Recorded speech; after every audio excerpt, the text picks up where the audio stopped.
Is-Sibt tal-25 ġimgħa matul is-sena, sena 1. Qari mill-Evanġelju ta' San Luqa, kapitlu 9, versi minn 43b sa 45.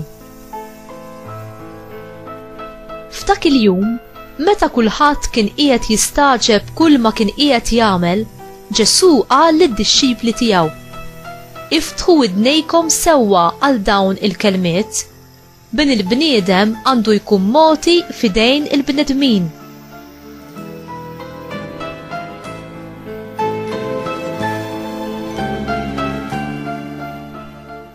Iżda huma ma femuhx dan il-kliem u baqa' mistur għalihom hekk li ma qabdu xejn minnu u beżgħu jistaqsuh dwar dak li kien qal.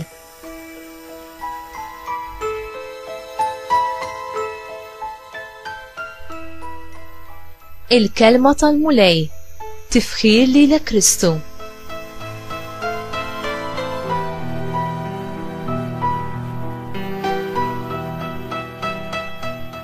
Inti għaraft il-Majestà ta' Alla?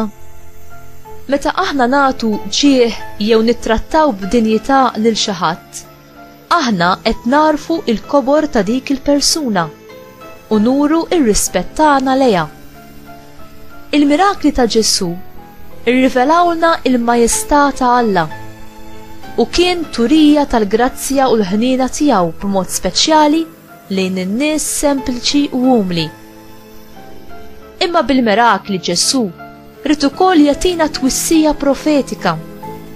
Ma nistgħux naqsmu fil-glorja ma' Alla mingħajr is-salib.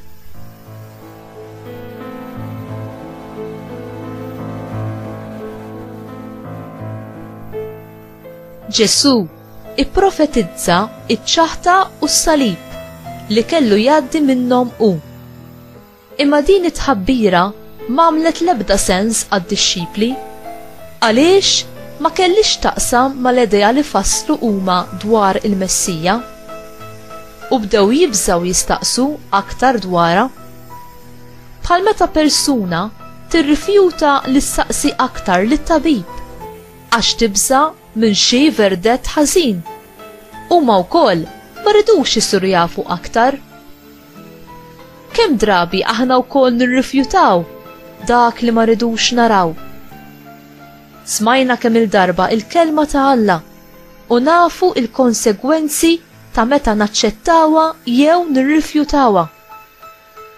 Imma aħna nikkommettu rwieħna b'mod totali leha u ngħixu skont din il-kelma. Itlob lil-mulej biex jurik il-Majestà tiegħu ħalli inti tikber fil-qima tiegħek lejh u f'rispett qaddis lejn kemmtu.